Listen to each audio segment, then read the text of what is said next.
वादिकवये मुह्यन्ति यं सूरयः तेजो वारिमृगां यथा विनिमयो यत्र त्रिसर्गो मृषा धाम्ना स्वेन सदा निरस्तकुहकं सत्यं परं धीमहि सृष्टिस्थित्यप्ययेहादिर्षितमो बन्धमोक्षाश्च यस्मात् अस्य श्रीब्रह्मरुद्रप्रभृतिसुरनरद्वीष शत्रुत्मकस्य विष्णोर्व्यस्ताः समस्ताः सकलगुणनिधिः सर्वदोषव्यपेतः पूर्णो अव्ययो यो गुरुरपि परमः चिन्तयेतं महान्तम्.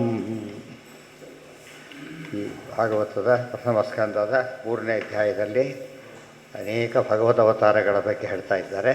ಅದರಲ್ಲಿ ಅವತಾರ ಅಂತ ಹೇಳಿದರೆ ಬರೀ ಅಭಿವ್ಯಕ್ತಿನೇ ಹೊರತು ಹುಟ್ಟಲ್ಲ ಎಂಬುದನ್ನು ಅನೇಕ ಆಧಾರಗಳನ್ನು ಕೊಟ್ಟು ಸ್ಪಷ್ಟ ಮಾಡಿದರು. ಯಸ್ಯಾವಯವ ಸಂಸ್ಥಾನೈ ಕಲ್ಪಿತೋ ಲೋಕವಿಸ್ತರಃ ತದ್ವೈ ಭಗವತೋ ರೂಪಂ ವಿಶುದ್ಧಂ ಸತ್ವಮೂರ್ಜಿತಂ. ಯಸ್ಯ ಅವಯವ ಸಂಸ್ಥಾನೈ ಕಲ್ಪಿತಃ ಲೋಕವಿಸ್ತರಃ, ಯಾರ ಅವಯವ ಸಂಸ್ಥಾನೈ, ಮುಖದಿಂದ ಹುಟ್ಟೋದು, ಹೀಗೆ ವೇದಗಳನ್ನು ಅಭಿವ್ಯಕ್ತಿಗೊಳಿಸೋದು, ಪ್ರಾಣಿಗಳ ಸೃಷ್ಟಿ, ಅನೇಕ ವಿಧವಾದದ್ದನ್ನು ಕೂಡ ತನ್ನ ಅವಯವಗಳೆಂದಲೇ ಭಗವಂತ ಮಾಡಿದ್ದಾನೆ. ಅವಯವಗಳೆಂದರೇನು? ಅವುಗಳಿಂದ ಹೊರಹೊಮ್ಮಿಸಿದ್ದಾನೆ ಅಂತ ಅರ್ಥ. ಅವರೆಲ್ಲ ಟ್ರಾನ್ಸ್ಫಾರ್ಮ್ ಮಾಡಿದರು ಅಂತ ಅರ್ಥ ಅಲ್ಲ. ಅದು ವಿಕಾರ ಆದರೆ ಬ್ರಹ್ಮ ಏನಾಗ್ತದೆ, ಅಲ್ಲಿಗೆ ಬ್ರಹ್ಮತತ್ವನೇ ಅರ್ಥ ಆಗಲಿಲ್ಲ ಅಂತಾಗತ್ತೆ. ಲೋಕ ವಿಸ್ತಾರ, 14 ಲೋಕಗಳ ವಿಶೇಷವಾದಂಥ ವಿಸ್ತಾರ, ವಿರಾಟ್ ರೂಪದ ಕಲ್ಪನೆ ಕೂಡ ಅದರಲ್ಲಿದೆ. ತದ್ವೈ ಭಗವತಃ ರೂಪಂ, ಅದು ಭಗವಂತನ ರೂಪ. ವಿಶುದ್ಧಂ, ಅತ್ಯಂತ ಶುದ್ಧ. ಸತ್ವಂ, ಸತ್ವದಿಂದ ಕೂಡಿದ್ದು. ಊರ್ಜಿತಂ, ಅದಕ್ಕೆ ಅರ್ಥ ಹೇಳುತ್ತಾರೆ. ಯಸ್ಯ ಅವಯವ ಸಂಸ್ಥಾನೈ, ನಾಭ್ಯ ಆಸೀದಂತರಿಕ್ಷಂ, ಪುರುಷೂಕ್ತ ಹೇಳ್ತಾರಲ್ಲ ಹಾಗೆ, ಇತ್ಯಾದಿ. ಸತ್ವಂ ಸಾಧುಗುಣವತ್ವಂ, ಸತ್ವಂ ಸಾಧುಗುಣವತ್ವಂ. ಸತ್ವಂ ಅಂದರೆ ಸಾಧುಗುಣವತ್ವ, ಕಲ್ಯಾಣ ಗುಣಗಳಿಂದ ಪೂರ್ಣವಾಗಿರುವಿಕೆ ಅಂತ ಅರ್ಥ. ಜ್ಞಾನಬಲ ರೂಪಂ ವ, ಅಥವಾ ಜ್ಞಾನ ಮತ್ತು ಬಲಗಳ ಒಟ್ಟು ಒಂದು ಸಮ್ಮೇಳನ ಅಂತ ಹೇಳಿದ್ರು ಸರಿ. ಅದಕ್ಕೇನು ಆಧಾರ ಅಂದರೆ ಬಲಜ್ಞಾನ ಸಮಾಹಾರ ಸತ್ವಮಿತ್ಯಭಿಧೀಯತೆ ಇತಿ ಮಾತ್ಸ್ಯೆ. ಬಲಜ್ಞಾನ ಸಮಾಹಾರ, ಬಲ ಮತ್ತು ಜ್ಞಾನಗಳ ಒಟ್ಟುಗೂಡುವಿಕೆ. ಬಲ ಮತ್ತು ಜ್ಞಾನಗಳ ಒಂದೇ ಕಡೆ ಸೇರೋದು ಬಲ ಮತ್ತು ಜ್ಞಾನ. ವಿದುರ ಹೇಳಿದ, ಎಲ್ಲ ಹೇಳ್ಬೋದು ನಾನು, ನನಗೆ ನಡೆಸೋ ಶಕ್ತಿ ಇಲ್ಲ ಅಂತ ಹೇಳಿದ. ಇನ್ನು ಕೆಲವರಿಗೆ ಆ ಸಮಯಕ್ಕೆ ಜ್ಞಾನವೂ ಇರಲಿಲ್ಲ, ಶಕ್ತಿ ಇದ್ದವರಿಗೆ ಜ್ಞಾನ ಇರಲಿಲ್ಲ. ಭೀಮಸೇನರಿಗೆ ಎರಡೂ ಇರ್ತಿದ್ದು. ಅರ್ಥ ಮಾಡಿಕೊಂಡ್ರೆ ಅದು ಸತ್ವ ಅಂತ ಕರೀತಾರೆ. ಸತ್ವ ಬಲಜ್ಞಾನ ಸಮಾಹಾರ ಸತ್ವಂ ಇತಿ ಅಭಿಧೀಯತೆ ಇತಿ ಮಾತ್ಸ್ಯೆ. ಮತ್ಸ್ಯ ಪುರಾಣದ ಮಾತನ್ನು ಕೊಟ್ಟು ಹೇಳಿದೆ. ಏತನ್ನಾನಾವತಾರಾಣಾಂ ನಿಧಾನಂ ಬೀಜಮವ್ಯಯಂ ಯಶಾಂಶಾಂಶೇನ ಸೃಜ್ಯಂತೆ ದೇವತಿರ್ಯಂ ನರಾದಯಃ.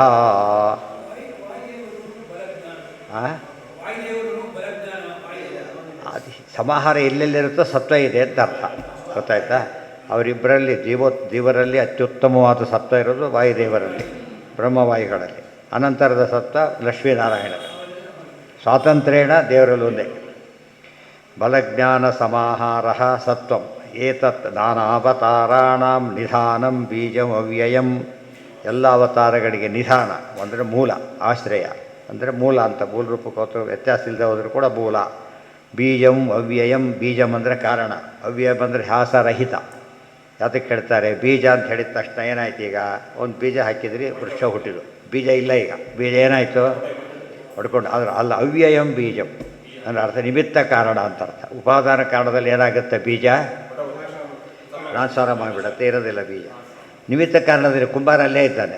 ಗಡಿ ಮಣ್ಣು ಬರ್ತು, ಗಡಿ ಆಗ್ತಾಯಿದೆ. ಕುಂಬಾರ ಏನಾಗಿಲ್ಲ, ವ್ಯಯ ಹ್ರಾಸನ, ವ್ಯಯ ಇಲ್ಲ ಆತನಿಗೆ. ದೇವರು ಇದಕ್ಕೆ ನಿಮಿತ್ತ ಕಾರಣ ಸ್ಪಷ್ಟ ಹೇಳಿಬಿಟ್ರೆ. ನಿಮಿತ್ತ ಕಾರಣವಾಗಿ ಪರಮಾತ್ಮ ಇದ್ದಾನೆ ಹೊರತು ಉಪಾದಾನ ಕಾರಣವಾಗಿ ಅಲ್ಲ. ಅಂದರೆ ಗಡಿಗೆ ಮಾಡಲಿಕ್ಕೆ ಮಣ್ಣು ಹೇಗೋ ಹಾಗೆ ಪರಮಾತ್ಮ ಅಲ್ಲ, ಕುಂಬಾರ ಹೇಗೋ ಹಾಗೆ. ಕುಂಬಾರ ವಿಕಾರ ಹೊಂದದಂತೆಯೇ ಕಾರ್ಯವನ್ನು ಮಾಡ್ತಾನೆ, ಅದು ತಾನೇ ಕಾರ್ಯವಾಗಿ ಪರಿಣಾಮ ಹೊಂದಿಬಿಡುತ್ತೆ. ಇವೆರಡು ವ್ಯತ್ಯಾಸ ಗೊತ್ತಿದ್ದರೆ ಉಪಾದಾನ ಕಾರಣ ಅಂದ್ರೇನು, ನಿಮಿತ್ತ ಕಾರಣ ಅಂದ್ರೇನು. ಉಪಾದಾನ ಕಾರಣ ಅಂತ ಒಪ್ಪೋರು ಮತ್ತೊಬ್ಬರು ಬೇಕಾಷ್ಟು ಜನ ಇದ್ದಾರೆ. ಬಟ್ ಅವ್ರು ಯಾರು ಏನು ಉಪಯೋಗ ಆಯಿತು ದೇವರಿಗಾಗ? ವಿಕಾರವನ್ನು ಒಪ್ಪಿದಂತೆ ಆಯಿತು. ವಿಕಾರವಾಗದಾದರೆ ದೇವರು ನಿರ್ವಿಕಾರನ ಪದ ಹೊರಟೋಯ್ತಾರೆ, ನಿತ್ಯತ್ವ ಎಲ್ಲ ಹೊರಟೋಯ್ತು, ರಾಸ ಎಲ್ಲ ಬಂದಿದ್ದರಿಂದ ದೇವರು ಚೇಂಜ್ ಆಗ್ತಾನೆ ಅಂತ ಆಯಿತು. ಯಸ್ಯ ಅಂಶಾಂಶೇನ ಸೃಜ್ಯಂತೆ ದೇವತಿರ್ಯಂಗ್ ನರಾದಯ. ಎಷ್ಟು ಸ್ವಾರಸ್ಯ ಇದೆ. ಪರಮಾತ್ಮನ ಇಷ್ಟೆಲ್ಲ ಸೃಷ್ಟಿ ಮಾಡ್ತಾನೆ, ಎಷ್ಟು ಕಷ್ಟಪಡ್ತಾನೆ ಅಂತ ಕೇಳಿದ್ರೆ ಏನೂ ಇಲ್ಲ, ಎಫರ್ಟ್ಲೆಸ್ಸಾಗಿ ಮಾಡ್ತಾನೆ. ಇಚ್ಛಾ ಮಾತ್ರ ಪ್ರಭೋ ಸೃಷ್ಟಿ. ಅದಕ್ಕೆ ಇನ್ನೂ ಅನೇಕ ಅರ್ಥಗಳಿದೆ. ಆಚಾರ್ಯರ ಬಗ್ಗೆ ಹಾಗೆ ಹೇಳ್ತಾರೆ. ಇವತ್ತು ಹನುಮದ್ ರೂಪ, ಭೀಮರೂಪ, ಬದ್ಧರೂಪಗಳಲ್ಲಿ ಭಾರಿ ಉಳಿದವರಿಗೆ ಯೋಚನೆ ಮಾಡೋಕ್ಕೂ ಸಾಧ್ಯ ಇಲ್ಲ. ಅಷ್ಟು ಸಾಹಸಗಳನ್ನು ಮಾಡಿದರೂ ಕೂಡ ಅವರು ಪೂರ್ತಿ ಶಕ್ತಿ ಉಪಯೋಗಿಸೇ ಇಲ್ಲ. ಇವರು ಪೂರ್ತಿ ಶಕ್ತಿ ಉಪಯೋಗಿಸಿದರೂ ಕೂಡ ಆಗಲಾರದ ಕೆಲಸವನ್ನು ತೀರ ಸ್ವಲ್ಪ ಶಕ್ತಿಯಿಂದಲೇ ಅವ್ರು ಮಾಡ್ತಾರೆ. ಎಷ್ಟು ಡಿಫರೆನ್ಸ್ ಇದೆ ಇಬ್ಬರಿಗೂ ಕೂಡ. ಎಲ್ಲ ಇವ್ರು ಮಾಡಿದಷ್ಟು ಕೆಲಸವನ್ನು ಎಲ್ಲರೂ ಮಾಡೋಕ್ಕೆ ಸರ್ ಮಾಡಿಬಿಡ್ತಾರೆ, ಕಷ್ಟಪಟ್ಟು ಮಾಡ್ತಾರೆ ಅಂದರೂ ಗ್ರೇಟೇ. ಗೊತ್ತಾಯ್ತು? ಇಲ್ಲಿ ಹಾಗಲ್ಲ, ಹೇಗೆ ಮಾಡಿದ್ದಾರೆ ಆರಾಮಾಗಿ. ಅದಕ್ಕೆ ಭಾವಪ್ರಕಾಶಕ್ಕೆಯಲ್ಲಿ ಬರೀತಾರೆ. ಯಶ್ಯ ಅಂಶಾಂಶೇನ ಸಾಮರ್ಥ್ಯಾಂಶಾಂಶೇನ ಪ್ರಾದಶ್ಚಕ್ರೇ ಜಗದ್ಗುರು. ಎಲ್ಲ ಸಾಮರ್ಥ್ಯದ ಅಂಶ, ಬರೀ ಫ್ರ್ಯಾಕ್ಷನ್ ಅಲ್ಲ, ಫ್ರ್ಯಾಕ್ಷನ್ ಆಫ್ ಫ್ರ್ಯಾಕ್ಷನ್. ವಾಯುದೇವರಿಗೆ ಎಷ್ಟು ಶಕ್ತಿ ಇದೆ, ದೇವರಿಗೆ ಎಷ್ಟು ಇರಬೇಕು. ಇದು ಅರ್ಥ ಮಾಡಿಕೊಂಡ್ರೆ ಅದು ವಾಯುದೇವರ ಮಹಿಮೆ. ಇಲ್ಲ ಏನು ಅನಿಸುತ್ತೆ, ದೇವ್ರು ಕಷ್ಟಪಟ್ಟು ಮಾಡ್ತಾರೆ ಅಂತ ನಮಗೊಂದು ಅನಿಸುತ್ತೆ. ನಮಗೆ ಕಷ್ಟ ಆದರೂ ಪರವಾಗಿಲ್ಲ, ದೇವ್ರಿಗೆ ಕಷ್ಟಪಡಿಸ್ಬಾರ್ದು. ಯಾಕೆ? ದೇವರಿಗೆ ಭಾರಿ ದೊಡ್ಡವನಾದ್ದರಿಂದ ನಮ್ಮಿಂದ ಟ್ರಬಲ್ ಆಗಬಾರ್ದು ಅಂತ ಕೇಳಿದರೆ ದೇವರಿಗೆ ಪ್ರಶ್ನೆಯೇ ಇಲ್ಲ. ಯಶಾಂಶಾಂಶೇನ ಸೃಜ್ಯಂತೆ ದೇವತಿರ್ಯಂಗ್ ನರಾದಯ. ಅಂಶಗಳು ಅಂತ ಹೇಳಿದರೆ ಅವತ್ತು ಬೇರೆ ಬೇರೆ ಅವತಾರಗಳು ಅಂತ ಇನ್ನೊಂದು ಅರ್ಥ. ನಿಧಾನಂ ಅತ್ರ ಏಕೀಭವಂತಿ ಅಂತೆ ಇತಿ. ನಿಧಾನ ಅಂದ್ರೇನು? ಯಾವುದರಿಂದ ಬಂದಿದ್ದು ಅದರಲ್ಲಿ ಅಡಗುತ್ತೆ. ನಾರಾಯಣ ರೂಪದಿಂದ ಎಲ್ಲ ರೂಪಗಳು ಬಂದು ಮತ್ತೆ ಅಲ್ಲೇ ಸೇರೋದ್ರಿಂದ ಅದಕ್ಕೆ ಏನಂತ ಕರೀತಾರೆ? ನಿಧಾನ ಅಂತ ಕರೆದ್ರೆ ಹೊರತು ಈ ರೀತಿಯ ನಿಧಾನ ಅಲ್ಲ. ಅಂಶಾಂಶೇನ ಸಾಮರ್ಥ್ಯ ಏಕದೇಶೇನ. ನೆನ್ಪಿಟ್ಕೋಬೇಕು, ಸಾಮರ್ಥ್ಯ ಏಕದೇಶೇನ.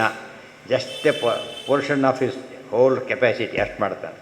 ಆದ್ದರಿಂದನೇ ಅನಾದಿ ಕಾಲದಿಂದ ಅನಂತ ಕಾಲದ ಸೃಷ್ಟಾದಿಗಳು ಮಾಡ್ತಿದ್ರು ಕೂಡ ದೇವರಿಗೆ ಏನಾಗೋದಿಲ್ಲ, ಏನೇನೇನೇನೂ ಶ್ರಮ ಇಲ್ಲ. ಅಂಶಾಂಶೇನ ಸಾಮರ್ಥ್ಯ ಏಕದೇಶೇನ ಬ್ರಾಹ್ಮೇ ಚ. ಬ್ರಹ್ಮಪುರಾಣ ಹೇಳ್ತಾ ಇದೆ. ಯಚ್ಚೇಕಾಂಶ ಸಂಭೂತಂ ಜಗದೇತ ಚರಾಚರಂ ಮಿತಿ. ಪರಮಾತ್ಮ ಅನಂತ ಶಕ್ತಿಯಲ್ಲಿ ಒಂದು ಚೂರು, ಅದರಿಂದ ಇಡೀ ಜಗತ್ತಿನ ಸೃಷ್ಟ್ಯಾದಿಗಳೆಲ್ಲ ನಡೀತಾ ಇದೆ ಅಂತ ಹೇಳಿದರೆ ದೇವರು ಮಹಿಮೆನು. ಇವತ್ತೇ ಆಕಾಶ ಇದೆ, ನಮ್ಮ ಇವೆಲ್ಲ ಊರುಗಳು ದೇಶಗಳೆಲ್ಲ ಇದೆ. ಆಕಾಶ ಬಿದ್ದು ಏನವೆಲ್ಲ ನೆಗ್ಲಿಜಿಬಲ್ ಇದ್ದಾಗ ಇದು ನೋಡಿದ್ರೆ ಒಟ್ಟಿದ ಆಕಾಶ ಹೋಗ್ಬಿಟ್ಟು ಅವ್ರು ಕಾಣಿಸೋದೇ ಇಲ್ಲ. ಅರ್ಥ ನಮ್ಮ ಮನೆಗೆ ಇಮ್ಮನೆ ಆ ಮನೆ ಅಲ್ಲ, ಇಡೀ ಇದೇ ಕಾಣಿಸೋದಿಲ್ಲ. ಅದು ಸುಳ್ಳು ಅನ್ನಬಾರ್ದು, ಚಿಕ್ಕದು ಅನ್ಬೇಕಷ್ಟೆ. ಅವ್ರೇನಂದ್ರೆ ಕಾಣಿಸ್ದೆ ಹೋದಾಗ ಸುಳ್ಳು ಅದಲ್ಲ.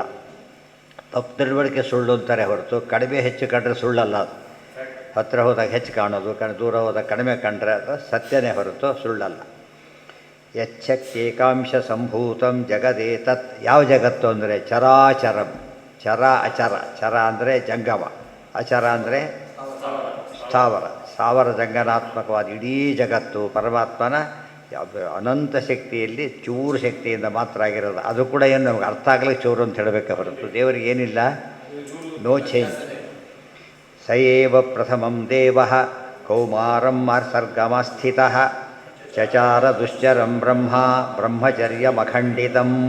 ಇದು ಕೇಳದೇ ಇರೋ ರೂಪಗಳು ಸಾಮಾನ್ಯ. ಇವೆಲ್ಲ ಕೂಡ ತುಂಬ ಜನ ಮತ್ಸ್ಯ ಕೂರ್ಮಾದಿಗಳನ್ನ ಕೇಳಿದ ಹಾಗೆ ಉಳಿದೆಲ್ಲ ರೂಪಗಳು ತುಂಬ ಜನ ಕೇಳಿರೋದಿಲ್ಲ. ಅದನ್ನೆಲ್ಲ ಇಲ್ಲಿ ಹೇಳ್ತಾರೆ ಭಾಗವತದಲ್ಲಿ. ಇದೆಲ್ಲ ಸೇರಿಸಿಯೇ ಮಧ್ವ ವಿಜಯದ 8ನೇ ಸರ್ಗದೊಳಗೆ ಆಚಾರ್ಯರು ನಾರಾಯಣ ದೇವರ ಹತ್ರ ಹೊರಟ ಇದಿಷ್ಟು ಚಿಂತನೆ ಮಾಡ್ತಾರಲ್ಲ, ಅವಿಷ್ಟು ಇಲ್ಲಿ ಬಂದಿದೆ. ಗೊತ್ತಾಯ್ತಾ? ಬೇರೆ ಕಡೆ ಸಾಮಾನ್ಯವಾಗಿ ಕೇಳೋದು ಐತರೇಯ ಅಂದರೆ ತುಂಬ ಜನ ಗೊತ್ತಿರೋದಿಲ್ಲ. ಇದಂತೂ ಇನ್ನೂ ಗೊತ್ತಿರೋದಿಲ್ಲ. ಸಯೇವ ಪ್ರಥಮಂ ದೇವ ಕೌಮಾರಂ ಸರ್ಗಮಸ್ಥಿತಃ. ಕುಮಾರ ರೂಪ ಅಂತ ಹೆಸರು. ಕುಮಾರ ರೂಪ ಅಂದರೆ ಸನತ್ ಕುಮಾರ ಅಂತರ್ಗತವಾದ ರೂಪ ಕುಮಾರ ರೂಪ. ಚಚಾರ್, ಈ ಕುಮಾರಸ್ವಾಮಿ ಕುಮಾರ ಬೇರೆ, ಭಗವಂತ ಅವರೊಳಗೆ ಇದ್ದಿದ್ದಕ್ಕೆ ಆ ಶಕ್ತಿ ಅವರಿಗೆ ಬಂದಿರೋದು. ಚಚಾರ ದುಶ್ಚರಂ ಬ್ರಹ್ಮ. ಆ ರೂಪದಲ್ಲಿ ತೋರಿಸಿದ್ದೇನು ಅಂದರೆ ಅಖಂಡಿತಂ ಬ್ರಹ್ಮಚರ್ಯಂ ಚಚಾರ. ಅಖಂಡಿತ ಬ್ರಹ್ಮಚರ್ಯ, ಅದು ಶುದ್ಧ ಬ್ರಹ್ಮಚಾರಿ ರೂಪ. ಅದು ಆ ರೂಪದ ವೈಶಿಷ್ಟ್ಯ. ಹಂಸರೂಪ, ಯತಿರೂಪ. ಗೊತ್ತಾಯ್ತಾ? ಕೃಷ್ಣರಾಮಾದಿಗಳು ಗೃಹಸ್ಥ ರೂಪಗಳು. ಆ ರೂಪದಲ್ಲೂ ಕೂಡ ವೆರೈಟಿ ತೋರಿಸ್ತಾ ಯಾವ ರೂಪದಲ್ಲಿದ್ದರೂ ಕೂಡ ನಿರ್ವಿಕಾರ ಅಂತಲೇ ಹೇಳಬೇಕು. ಪ್ರಶ್ನೆ ಮಾಡಿದಾಗ ಏನು ಮಾಡ್ತಾ ಅದೆಲ್ಲ ತೋರಿಸ್ತಾ ಹೋದರೆ ಆಯಿತು, ಮೂಲ ರೂಪದಲ್ಲಿ ನಿರ್ವಿಕಾರ, ಅವತಾರ ರೂಪದಲ್ಲಿ ವಿಕಾರ ಹೊಂತಾನ, ಕೆಲದಲ್ಲಿ ಹೊಂದಲ್ಲ, ಕೆಲದಲ್ಲಿ ಹೊಂದಬಹುದಾ, ಅಥವಾ ಕೆಲವು ಕಾಲಕ್ಕೆ ಹೊಂದಬಹುದಾ, ಕೆಲವು ಕಡೆ ಹೊಂದಬಹುದಾ? ಇಲ್ಲ. ಸರ್ವದೇಶೇಶು ಕಾಲೇಶು ಸೈಕಃ ಪರಮೇಶ್ವರ. ಈ ರೀತಿ ತಿಳ್ಕೊಳ್ತಾ ಹೋದಷ್ಟು ಕೂಡ ದೇವರಲ್ಲಿ ಭಕ್ತಿ ಭಾರಿ ಜಾಸ್ತಿ ಆಗುತ್ತೆ. ಏನೋ ಹಾಂ ಹಾಂ ಬ್ರಹ್ಮಚಾರ್ಯ ತೋರಿಸಿದ್ದಕ್ಕೋಸ್ಕರ ರಾಮರೂಪದಲ್ಲೂ ಗೃಹಸ್ಥ, ಕೃಷ್ಣ ರೂಪದಲ್ಲೂ ಗೃಹಸ್ಥ. ಎಷ್ಟು ಗೃಹಸ್ಥ? ರಾಮರೂಪದಲ್ಲಿ ಏಕಪತ್ನಿ ವ್ರತಸ್ಥನಾಗಿ ಗೃಹಸ್ಥ, ಕೃಷ್ಣ ರೂಪದಲ್ಲಿ ಬಹುಪತ್ನಿ ವ್ರತಸ್ಥನಾಗಿ ಗೃಹಸ್ಥ. ಎರಡು ಗೃಹಸ್ಥಾಶ್ರಮನೇ. ಬ್ರಹ್ಮಚರ್ಯ ಹನುಮಂತೇವ ರೂಪ ಬ್ರಹ್ಮಚರ್ಯ ರೂಪ, ಅದು ಭೀಮರೂಪ ಗೃಹಸ್ಥ ರೂಪ, ವಾನಪ್ರಸ್ಥ ರೂಪ, ಎರಡು ರೂಪ ಇದೆ ಅದರಲ್ಲಿ. ಯಾವುದು ಒಂದು ಬೇರೆ ಕತೆ ಗೃಹಸ್ಥ, ವನದಲ್ಲಿದ್ದಾಗ ವಾನಪ್ರಸ್ಥ ರೂಪ, ಮಧ್ವರೂಪ ಯತಿರೂಪ, 4 ಆಶ್ರಮದ ರೂಪನೂ ಆಯ್ತಾನೆ.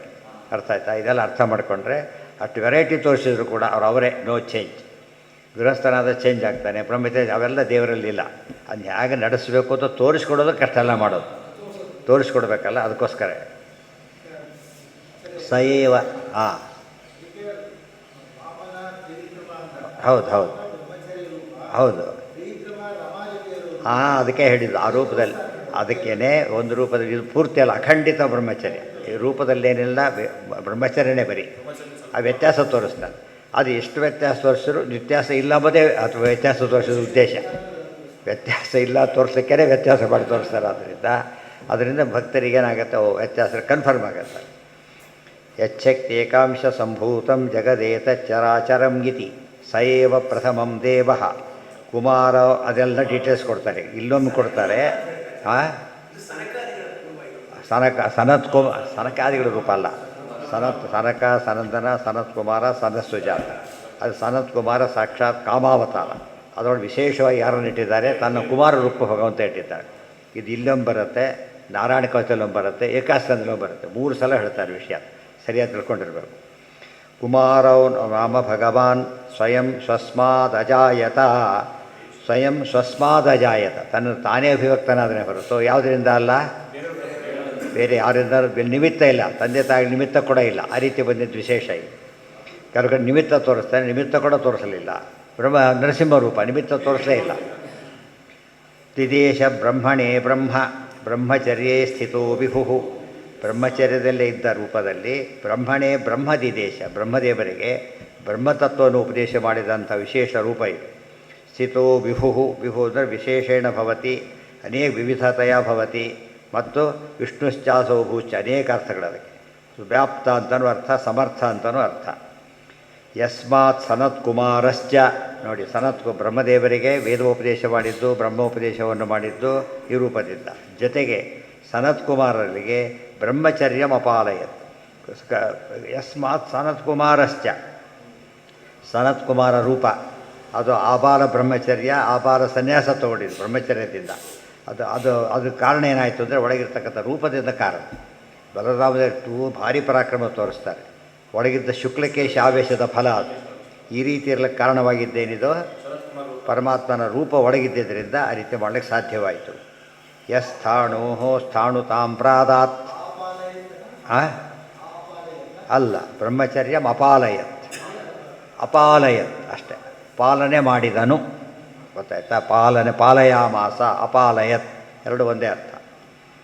ಯಹ ಸ್ಥಾಣೋ ಸ್ಥಾಣುತಾಂ ಪ್ರಾದಾತ್. ಇನ್ನೊಂದು ವಿಶೇಷ ಇದು. ಸ್ಥಾಣು ಅಂದರೆ ರುದ್ರದೇವರು. ರುದ್ರದೇವರಿಗೆ ರುದ್ರತ್ವವನ್ನು ಕೊಟ್ಟ ರೂಪ ಕೂಡ ಈ ರೂಪನೇ. ಪ್ರಾದಾತ್ ಇದಿಷ್ಟು ಭಗವಾನ್ ಅವ್ಯಯೋ ಹರಿ ಇತಿ ಬ್ರಾಹ್ಮೇ. ಬ್ರಹ್ಮಪುರಾಣದಲ್ಲಿ ಮಾತು ಬಂದಿದೆ. ಎಷ್ಟು ಒಂದು ಅಕ್ಷರ ಅವ್ರದಿಲ್ಲ ಆಚಾರ್ಯವತಿ, ಏನೇ ಬರೀ ಕೊಟೇಶನ್ ಅಷ್ಟೇ. ಇತಿ ಬ್ರಾಹ್ಮೆ ಪೂರ್ತಿ ಅದರಿಂದ ವಿವರಣೆ ಬಂದಿರಬೇಕು, ತಮ್ಮದಂತಾಗದೆ ವಿತ್ ಎವಿಡೆನ್ಸ್. ಸ್ಥಾಣು ಯಾರು ಸ್ಥಾಣು ಅಂತ ಹೇಳಿದರೆ? ಸ್ಥಾಣು ಅಂದರೆ ರುದ್ರದೇವರು. ಇಲ್ಲಿ ಪರಮಾತ್ಮ ಸ್ಥಾಣು ಅಂದ್ರೇನು? ನಿಶ್ಚಲ, ಯಾವಾಗಲೂ ಕೂಡ ಜಡ ಚೇಂಜ್ ಆಗುತ್ತಾ? ನಿಂತರೆ ಹಾಗೆ ನಿಂತಿರುತ್ತೆ, ಕೂತರೆ ಹಾಗೆ ಕೂತಿರುತ್ತೆ ಜಡ ವಿಗ್ರಹಗಳು. ಆ ರೀತಿ ದೇವರು ಏನೇ ಮಾಡಿದರೂ ಕೂಡ ನಿರ್ವಿಕಾರನಾಗಿರುತ್ತಾನೆ. ಅದಕ್ಕೋಸ್ಕರ ಸ್ಥಾಣು ಅಂತ ಹೆಸರು. ದೇಹ ಸ್ಥಾಣೋ ಸ್ಥಾಣುತಾಂ ಪ್ರಾದಾತ್ ಭಗವಾನ್ ಅವ್ಯಯೋ ಹರಿ. ತೃತೀಯಂ ಋಷಿಸರ್ಗಂ ವೈ ದೇವರ್ಷಿತ್ವಮುಪೇತ್ಯ ಸಹ ತಂತ್ರಂ ಸಾತ್ವತಮಾಚಷ್ಟ ನೈಷ್ಕರ್ಮ್ಯಂ ಕರ್ಮಣಾಂ ಯತಃ. ತೃತೀಯ ಸರ್ಗ, ಮೂರನೇ ಸರ್ಗ ಅಂತ ಹೇಳೋದಕ್ಕೆ ಎರಡು. ಮೂರನೇ ಇದರಲ್ಲಿ ಅಂತ ಒಂದರ್ಥ, ಆರ್ಡರ್ನಲ್ಲಿ 3 ಅಂತ ಇನ್ನೊಂದು ಅರ್ಥ. ಮುಖ್ಯವಾಗಿ ಅದು ಹೇಳ್ತಿರೋದು ಮೂರನೆಯ ರೂಪ. ತೃತೀಯಂ ಋಷಿಸರ್ಗಂ ವೈ. ಋಷಿಸರ್ಗ ಅಂದ್ರೇನು? ಋಷಿ ರೂಪ. ಅದು ಬ್ರಹ್ಮಚಾರಿ ರೂಪ, ಋಷಿ ರೂಪ ಇದು. ಋಷಿಗಳು ವಾನಪ್ರಸ್ಥರು ಎಲ್ಲ ಆಗಿರ್ಬೋದು. ಋಷಿ ಎಂಬ ಕಾನ್ಸೆಪ್ಟೇ ಬೇರೆ, ಅವಧೂತರು ಇನ್ನೊಂದು ಕಾನ್ಸೆಪ್ಟ್ ಬೇರೆ, ಯತಿಗಳು ಬೇರೆ. ಪರಮಾತ್ಮ ಈ ರೂಪವನ್ನು ತೋರಿಸಿದ್ದಾನೆ. ದೇವಋಷಿ ರೂಪ ಅಂತ ಒಂದಿದೆ. ಅದನ್ನೇನು ಮಾಡ್ತಾನೆ ಆ ರೂಪದಿಂದ ಅಂದರೆ ತಂತ್ರಂ ಸಾತ್ವತಮಾಚಷ್ಠ, ತಂತ್ರಂ ಸಾತ್ವತಮಾಚಷ್ಠ ಐತರ್ಯ ಉಪನಿಷತ್ತನ್ನು ಉಪದೇಶ ಮಾಡಿದ್ದಾನೆ. ನೈಷ್ಕರ್ಮ್ಯಂ ಕರ್ಮಣಾಂ ಯತಃ, ಅದರಿಂದ ನೈಷ್ಕರ್ಮ್ಯ ಅಂದರೆ ಕರ್ಮ ಬಿಡೋದಲ್ಲ, ನಿಜವಾದ ರೀತಿಯಲ್ಲಿ ಈ ರೀತಿ ಮಾಡಿದರೆ ನೈಷ್ಕರ್ಮ್ಯ ಅಂತ ಕರೀತಾರೆ ಅಂತ ತೋರಿಸ್ತಕ್ಕಂಥ ರೂಪ ಅದು. ಆ ರೂಪ ದೇವಋಷಿ ಅಂತ ಅಷ್ಟೇ ಹೇಳಿಬಿಟ್ರು ಭಾಗವತಲ್ಲಿ, ಯಾರೋ ಅಂತ ಹೇಳಲಿಲ್ಲ. ಅಲ್ಲ ನಾರದರು ದೇವ್ರ ರೂಪನಾ? ಹೋಯ್ತಲ್ಲಿ ಇಲ್ಲ, ದೇವಋಷಿ ರೂಪ ಅಂತ ಹೇಳಿದ ಮೇಲೆ ನಾರದ ರೂಪ ಅಲ್ಲ, ಯಾವುದೋ ಅಂತ ಹೇಳ್ತಾರೆ. ಅವತಾರ ಸ್ತೃತಿಯೋಸ್ಯ ದೇವರ್ಷಿ ಪ್ರಥಿತೋ ದಿವಿ ಮಹಿದಾಸಸ್ತೈತರೇಯ. ಅದೇ ರೀತಿ ಹೇಳಬೇಕಾದ್ರೆ ಧಾರಾಳ ಕವಚದಲ್ಲಿ ದೇವರ್ಷಿವರ್ಯ ಪುರುಷಾಂತರಾರ್ಚನಾತ್ ಅಂತ ಹೇಳ್ತಾರೆ. ಅಲ್ಲಿ ಅರ್ಥ ನಾರದು ಯಾರೋ ಬರೆದಾಗಿಬಿಡ್ತಾರೆ, ಬೇರೆ ಅರ್ಥ ಬರಿಬಾರ್ದು. ಅದು ರೂಪ ಯಾವ ರೂಪ? ಅದು ಐತರೇಯ ರೂಪ, ಮಹಿದಾಸ ರೂಪ. ಮೈತರೇಯ ಮಹಿದಾಸ ಇವೆಲ್ಲ ಒಂದೇ ರೀತಿಯಾದ ಹೆಸರುಗಳು, ಒಂದೇ ರೂಪದ ಅನೇಕ ಹೆಸರುಗಳು. ಅವತಾರ ತೃತೀಯೋಸ್ಯ ದೇವರ್ಷಿ ಪ್ರಥಿತೋ ದಿವಿ, ಪ್ರಥಿತ ಅಂದರೆ ಪ್ರಸಿದ್ಧವಾಗಿರ್ತಕ್ಕಂಥದ್ದು. ಮಹಿದಾಸಸ್ತು ಐತರೇಯ ಯಸ್ತಂತ್ರಂ ನಾರದೆ ಅವದತ್ತಿತಿ ಚ. ದೇವರ್ಷಿಗಳು ನಾರದರು, ಇದು ನಿಜವಾದ ಮುಖ್ಯ ದೇವರ್ಷಿ ರೂಪ ಇದು. ಆ ರೂಪದಲ್ಲಿ ಉಪದೇಶ ಮಾಡಿದ್ದಕ್ಕೆ ನಾರದೆ ದೇವರ್ಷಿ ಪದವಿ ಬಂತು. ಅದಕ್ಕೆ ನಾರದೆ ಅವದತ್, ನಾರದ ಅದರಿಂದ ಬೇಕಾಷ್ಟು ಕೆಲಸಗಳನ್ನು ಮಾಡಿದರು. ಅದು ಇಂಜಿನಿಯರಿಂಗ್ ಓದ್ದ ಎಷ್ಟು ಕೆಲಸ ಮಾಡ್ಲಿಕ್ಕೆ ಬರುತ್ತೆ, ಮೆಡಿಕಲ್ ಕೆಲಸ ಮಾಡ್ಲಿಕ್ಕೆ ಬರುತ್ತೆ. ಈ ವಿಷಯ ಉಪದೇಶ ಪಡೆದಿದ್ದರಿಂದ ಅನೇಕ ಕೆಲಸಗಳನ್ನು ಮಾಡಲಿಕ್ಕೆ ನಾರದರಿಗೆ ಸಾಧ್ಯವಾಯಿತು. ಯಾವುದು ಅಲ್ಲಿ ಎಲ್ಲ ಜಂಪ್ ಮಾಡ್ತಾಯಿದ್ದಾರೆ, ಎಲ್ಲ ಕ್ರಮವಾಗಿದೆ. ಆಚಾರ್ಯ ಮೂರದಲ್ಲೆಲ್ಲ ಇದೆ. ಬರಿಬೇಕಾದ್ರೆ ಯಾವುದು ಅರ್ಥ ಆಗಿಲ್ಲ ಜನಗಳಿಗೆ ಅದು ಮಾತ್ರ ಅರ್ಥ ಮಾಡಿಸ್ತಾರೆ ಅಷ್ಟೆ. ತುರ್ಯಂ ನಾಲ್ಕನೇದು ಧರ್ಮಕಲಾ ಸರ್ಗೆ ನರನಾರಾಯಣೌ ಋಷಿ ಭೂತ್ವಾ ಆತ್ಮೋಪಶಮ ಉಪೇತಂ ಅಕರೋತ್ ದುಶ್ಚರಂ ತಪಃ. ತುರ್ಯಂ ಅಂದರೆ ನಾಲ್ಕನೇದು. ಅದಕ್ಕೆ ಯತಿಯಾಶ್ರಮಕ್ಕೆ ಏನಂತ ಕರೀತಾರೆ? ತುರ್ಯಾಶ್ರಮ ಅಂತ ಕರೀತಾರೆ. ತುರ್ಯಾಶ್ರಮ, ತುರಿಯ ಎರಡು ಒಂದೇನೆ. ತುರಿಯಾಶ್ರಮನೂ ಸರಿ, ತುರ್ಯಾಶ್ರಮನೂ ಸರಿ. ತುರ್ಯಂ ಧರ್ಮಕಲಾ ಸರ್ಗೆ ನರನಾರಾಯಣ ಋಷಿ ಭೂತ್ವಾ ಆತ್ಮೋಪಶಮೋಪೇತಂ ಅಕರೋತ್ ದುಶ್ಚರಂ ತಪಃ. ತಪಸ್ಸು, ವಿಶೇಷ ತಪಸ್ಸು ಮಾಡಿ ತೋರಿಸಿದ ರೂಪ ಇದೆ. ನರನಾರಾಯಣ ರೂಪ ಅಂತ ಕರೆದು ಸ್ಪಷ್ಟೀಕರಣ ಕೊಡ್ತಾರೆ. ನರನಾರಾಯಣ ರೂಪ ಅಂದರೆ ಏನು ಅರ್ಥ ಆಗುತ್ತೆ ಅಲ್ಲಿಗೆ? ನರ ರೂಪ ನಾರಾಯಣ ರೂಪ ಎರಡೂ ನಾರಾಯಣ ಅಂತ ಆಗುತ್ತಲ್ಲ. ನಾರಾಯಣ ಮಾತ್ರ ನಾರಾಯಣ, ನರ ನಾರಾಯಣನಲ್ಲ. ಯಾರತ್ತ? ಶೇಷದೇವರು. ಈ ರೀತಿ ಒಂದು ರೀತಿ ಏನು ಮಾಡಿಬಿಡ್ತಾರೆ, ಸೇರಿಸಿ ಹೇಳಿಬಿಡ್ತಾರೆ. ತುಂಬ ಜನಕ್ಕೆ ಅದು ಅರ್ಥ ಆಗದೆ ಏನಾಗುತ್ತೆ ನೋಡಿದ್ರೆ ಅಭೇದ, ಜೀವೇಶ್ವರ ಅಭೇದ ತಿಳ್ಕೊಳಕ್ಕೆ ಹೋಗಿಬಿಡ್ತಾರೆ. ಬೇರೆ ಕಡೆ ಸ್ಪಷ್ಟಕ್ಕೆ ಅವರೇ ಕೊಟ್ಟಿರ್ತಾರೆ ನೋಟ್ ಅಂಥೇಳಿ, ಓದೋದಿಲ್ಲ ಇವರು. ಅಷ್ಟೇ ಓದಿ ನಿಲ್ಲಿಸ್ಬಿಟ್ಟಾಗ ಏನಾಯಿತು ಗೊತ್ತಾಗೋದಿಲ್ಲ. ಅದು ಎಲ್ಲ ಗೊತ್ತಿರೋರಾಗಬೇಕಂತಾನೆ ಆಚಾರ್ಯನ ಕಳಿಸಿದ್ದಕ್ಕೆ. ಸರ್ವಜ್ಞಂ, ಎಲ್ಲ ಪುರಾಣ ಗೊತ್ತಿದೆ, ಎಲ್ಲ ಶಾಸ್ತ್ರ ಗೊತ್ತಿಲ್ಲದ್ದೇ ಇಲ್ಲ. ಅದಕ್ಕೇನು ಕೇಳಿದ್ರೆ ತಕ್ಷಣ ಜೋಡಿಸಿ ಹೇಳ್ತಾರೆ. ತುರ್ಯಂ ಧರ್ಮಕ, ಅವ್ರಿಗೆ ಗೊತ್ತಿರೋದು ಹಾಗೆ, ನಮಗೆ ಅರ್ಥ ಆಗಲಿ ಕೊಟೇಶನ್ ಕೊಡ್ತಾ ಹೋಗ್ತಾರಷ್ಟೇ. ಧರ್ಮಕಲಾಸರ್ಗ ಧರ್ಮೇ ಸ್ವಾಂಶಾವತಾರ. ಧರ್ಮಕಲಾಸರ್ಗ ಅಂದ್ರೇನು ಅಂತ ಪ್ರಶ್ನೆ. ಧರ್ಮಕಲಾಸರ್ಗ ಅಂದ್ರೇನು? ಧರ್ಮ ರೂಪದಲ್ಲಿ ಯಮಧರ್ಮನ ಮಗನಾಗಿ ಹುಟ್ಟಿದ ರೂಪ ಇದು. ಯಮಧರ್ಮನ ಮಕ್ಕಳು ಯಾರ ತಾಯಿ ಹೆಸರೇನೋ? ಮೂರ್ತಿದೇವಿ. ಮೂರ್ತಿದೇವಿ ಅದರಲ್ಲಿ ಯಾರ ಮಕ್ಕಳವರೆಲ್ಲ? ಮೂರ್ತಿದೇವಿ ಯಾರ ಮಗಳು? ಮಗಳು. ಗೊತ್ತಾಯ್ತಾ? ಆಗೇನು ಮಾಡಿದರು? ಎಷ್ಟು ಜನ ಇದ್ದರು? 16 ಜನ ಹೆಣ್ಮಕ್ಳಿದ್ರು. ತ್ರಯೋದಶಾತ್ ಅದಾತ್ ಧರ್ಮಾಯ. 13 ಜನಗಳನ್ನು ಯಮದೇವರು ಲೋಕ ಕಳಿಸ್ಲಿಲ್ಲ, ಯಮದೇವರು ಕೊಟ್ಟು ಮದುವೆ ಮಾಡಿದರು. ಯಮಲೋಕ ಕಳಿಸಿಬಿಟ್ರು ಅಂತ ಇವರೇ ಮಾಡಿದ್ರು ಅಂತಲ್ಲ, ಮದುವೆ ಮಾಡಿದ್ರು. ಅದರಲ್ಲಿ ಒಬ್ಬಳು ಮೂರ್ತಿ ಅಂಥೇಳಿ. ನೀವು ಇದಕ್ಕೆ ಹೋದರೆ, ಬದರಿಗೆ ಹೋದರೆ, ನಾವು ಗುಡಿ ಸುತ್ತದಲ್ಲಿ ಒಂದು ಮೂರ್ತಿ ಅಂತ ತೋರಿಸ್ತಾರೆ. ಇನ್ನೂ ಮುಂದೆ ಹೋದರೆ ಅಲ್ಲಿ ಗಣೇಶ ಗುಹಾ ಅಂತ ಒಂದಿದೆ. ಅದ್ರ ಪಕ್ಕದಲ್ಲಿ ಒಂದು ಮೂರ್ತಿ ದೇವಿ ದೇವಸ್ಥಾನ ಅಂತಿದೆ. ಇದು ತಾಯಿ ರೂಪ, ಅದೇ ನಾರಾಯಣ ತಾನೇ, ತಾಯಿ ರೂಪದ ದೇವಸ್ಥಾನ ಅದಿದೆ. ಅದು ಯಾವುದಕ್ಕೆ ಕಲ್ಲಿಟ್ಟಿದ್ದಾರೆ ವಿಚಾರ ಬೇರೆ, ಸ್ಥಳ ಅಂತ ಅರ್ಥ, ಸನ್ನಿಧಾನ. ಕಲಾಸರ್ಗೆ ನರನಾರಾಯಣ ಋಷಿ ಅಂತ ಮುಂದೆ ಎರಡನೇ ಸ್ಕಂದೊಳಗೆ ಫುಲ್ ಶ್ಲೋಕ ಕೊಟ್ಟು ಮಾಡ್ತಾರೆ. ಹುಟ್ಟಿದ್ದು 4 ಮಕ್ಕಳು. ಇದರಲ್ಲಿ ಯಮಧರ್ಮರಿಗೆ ಈ ಮೂರ್ತಿ ದೇವಿಯಲ್ಲಿ ಹುಟ್ಟಿದ 4 ಮಕ್ಕಳು. ಅದರಲ್ಲಿ ಯಾರ್ಯಾರು? ನಾರಾಯಣ, ನರ, ಹರಿ, ಕೃಷ್ಣ. 4 ರೂಪಗಳು. ಈ ಕೃಷ್ಣ ಬೇರೆ, ಆ ಕೃಷ್ಣ ಬೇರೆ. ಪರಮಾತ್ಮ ರೂಪಗಳೇ. ಕೃಷ್ಣ ಅಂತ ತಕ್ಷಣ ಮತ್ಸ್ಯಾವತಾರ, ದಶಾವತಾರದ ಕೃಷ್ಣ ಒಬ್ಬ ಇದ್ದಾರೆ. ಚತುರ್ವಿಂಶತಿ ರೂಪದ ಕೃಷ್ಣ. ಕೇಶವಾಯ ನಮಃ, ಕೃಷ್ಣಾಯ ನಮಃ ಬರ್ತಾರೆ. ಅದು ಈಗ ಇನ್ನೊಬ್ಬ ಕೃಷ್ಣ ಇದ್ದ, ವಾಸಿಷ್ಠ ಕೃಷ್ಣ ಬೇರೆ. ಕೃಷ್ಣ ಅಂದ ತಕ್ಷಣ ಯಾವ ರೂಪ ಅಂತ ಅರ್ಥ ಮಾಡ್ಕೋಬೇಕಾದ್ರೆ ಒಳ್ಳೆ ಗೊತ್ತಿರಬೇಕು. ಉಳಿದ್ಮೇಲೆ ಎಷ್ಟು ರೂಪ ಮಾಡೋದಕ್ಕೆ ಇನ್ನೊಂದು ಕಾರಣ ಅಂದರೆ ಒಂದು ವೈಭವ, ಇನ್ನೊಂದು ಕನ್ಫ್ಯೂಷನ್ ಬೇರೆಯವರಿಗೆ ಯಾವ ರೂಪ ಏನೋ ಅಂತ ಹೇಳಿಬಿಟ್ಟು. ಆದ್ದರಿಂದ ಏನಾಗೋದಿಲ್ಲ, ಕೇಳೋದಕ್ಕೆ ಭಾರಿ ಸಂಕೋಚ, ನಾನು ಭಾರಿ ಗೊತ್ತಿದೆ ಅಂಥೇಳಿ. ಹೀಗಾಗಿ ತಪ್ಪು ಉಪಾಸನೆ ಮಾಡಿ ಅವರು ವಿಶೇಷವಾದ ದುರ್ಗತಿಗೆ ಹೋಗ್ತಾರೆ. ಯಾವಾಗಲೂ ಅನೇಕ ವಿಷಯ ಗಹನವಾದ ಕಾರಣ ಏನು ಅಂದರೆ ಅದರ ಸೂಕ್ಷ್ಮ ಗೊತ್ತಾಗಲಿಕ್ಕೆ ಅವೆಲ್ಲ ಬೇಕು. ಬರೀ ತಿಳ್ಕೊಳ್ಳೋದು ಬೇರೆ, ಸೂಕ್ಷ್ಮ ತಿಳ್ಕೊಳ್ಳೋದು ಬೇರೆ, ಬರೀ ಡಾಕ್ಟ್ರ್ ಬೇರೆ, ಒಂದೊಂದು ಸ್ಪೆಷಲೈಸೇಷನ್ ಬೇರೆ. ಅದಕ್ಕೆ ಅದೇ ವಿಷಯದಲ್ಲೇ ಹೆಚ್ಚು ಜ್ಞಾನ ಬಂದಿರೋದು. ಆ ರೀತಿ ತಿಳ್ಕೊಂಡಷ್ಟು ಏನಾಗ್ತಾರೆ ಅವರು, ಸಾಧನೆ ದೊಡ್ಡದಾಗ್ತಾ ಹೋಗುತ್ತೆ. ಧರ್ಮಕಲಾಮಾರ್ಗ ಸರ್ಗ ಧರ್ಮೇ ಸ್ವಾಂಶಾವತಾರ, ಧರ್ಮೇ ಸ್ವಾಂಶಾವತಾರ, ಇದು ಸಾಕ್ಷಾತ್ ಅವತಾರ. ಲೋಕದೃಷ್ಟ್ಯ ಆತ್ಮಸಮೀಪೇತ, ನೋಡೋದಕ್ಕೆ ಭಾರಿ ಏನು ತೋರಿಸ್ತಾ ಇದ್ದಾನೆ ರೂಪದೊಳಗೆ ಪರಮಾತ್ಮ, ಋಷಿ ಹೇಗಿರಬೇಕೋ ಹಾಗೆ ತೋರಿಸ್ತಾ ಇದ್ದಾನೆ. ಅದು ಈ ಕಥೆ ಇಲ್ಲಿ ಬರೋದು 11ನೇ ಏಕಾಸ್ಕಂದಲ್ಲಿ ಬರೋದು. ಆ ರೂಪದಲ್ಲಿ ಏನು ಮಾಡಿ ತೋರಿಸ್ತಾ, ಮಹಿಮೆ ತೋರಿಸ್ತಾ ಅನ್ನೋದನ್ನು ಅಲ್ಲಿ ಹೇಳ್ತಾರೆ. ನೆನ್ಪಿಟ್ಕೊಂಡಿರ್ಬೇಕು, ನೋಟ್ ಬರ್ಕೊಂಡಿರ್ಬೇಕಷ್ಟೇ, ಮುಂದೆ ಏಕಾಸ್ಕದಲ್ಲಿ ಬರುತ್ತದೆ ಅಂತೇಳಿ. ಅವಾಗ ಬಂದು ಕೇಳಿದರೆ ಗೊತ್ತಾಗಿ ಬರದೇ ಹೋಗ್ಬಿಟ್ರೆ ಹೋಗ್ಬಿಡ್ತಾರೆ, ಬಂದಿರಬೇಕಾಗ. ಧರ್ಮ ಕಲಾಸರ್ಗ ಪಂಚಮಃ ಕಪಿಲೋ ನಾಮ ಸಿದ್ಧೇಶ ಕಾಲವಿಪ್ಲುತಂ ಪ್ರೋವಾಚ ಆಸುರಯೇ ಸಾಂಖ್ಯಂ ತತ್ವಗ್ರಾಮ ವಿನಿರ್ಣಯಂ ಅಂಥೇಳಿದರು. ಪಂಚಮಃ ಕಪಿಲೋ ನಾಮ ಸಿದ್ಧೇಶ ಕಾಲವಿಪ್ಲುತಂ ಪ್ರೋವಾಚ ಆಸುರಯೇ ಸಾಂಖ್ಯಂ ತತ್ವಗ್ರಾಮ ವಿನಿರ್ಣಯಂ. ಕಪಿಲಾವತಾರದಿಂದ ಯಾರು, ಯಾವ ರೂಪ, ಏನಾಯಿತು ಅಂತ ಹೇಳಿದರು. 5ನೇ ರೂಪ ಕಪಿಲ ಅಂತ ಹೆಸರು. ಸಿದ್ಧೇಶ, ಈ ಪದ ಬಂದಿದೆ ಏನಂತ, ಸಿದ್ಧಾನಾಂ ಕಪಿಲೋ ಮುನಿ. ಎಲ್ಲಿ, ಯಾವ ಅಧ್ಯಾಯ, 10ನೇ ಅಧ್ಯಾಯ, ವಿಭೂತಿ ಯೋಗ. ಅದರಲ್ಲಿ ಹೇಳಬೇಕಾದ್ರೆ ಸಿದ್ಧಾನಾಂ ಕಪಿಲೋ ಮುನಿ, ಸಿದ್ಧೇಶ ಅಂತ ಕರೆದು. ಸಿದ್ಧೇಶ ಕಾಲವಿಪ್ಲುತಂ, ಕಾಲದಿಂದ ಮುಚ್ಚೋಗಿತ್ತು. ಭಗವದ್ಗೀತೆಯಲ್ಲಿ ಬರುತ್ತೆ, ಏವಂ ಪರಂಪರಾ ಪ್ರಾಪ್ತಂ ಇವಂ ರಾಜರ್ಷಯೋ ವಿದುಹು ಸಕಾಲೇನೇ ಹೇ ಮಾತಾ ಯೋಗೋ ನಷ್ಟ ಪರಂತಮ. ಅದು ಕಾಲಕ್ಕೆ ತಕ್ಕಂತೆ ಏನಾಗ್ತಾ ಹೋಗುತ್ತೆ, ಕಾಲ ಕಡಿತಾ ಹೋದಂತೆ. ಎಷ್ಟು ಮನೆಯಲ್ಲೇ ತುಂಬ ದಿವಸ ಉಪಯೋಗಿಸಿ ಎಲ್ಲಿಂದ ಮರ್ತೋಗ್ಬಿಟ್ಟದು. ಅದು ಕಾಲ ಕಡಿತಾ ಹೋದಂತೆ ಬರೋಬಾರ, ತಕ್ಷಣ ಆದರೆ ಬರೋದಿಲ್ಲ.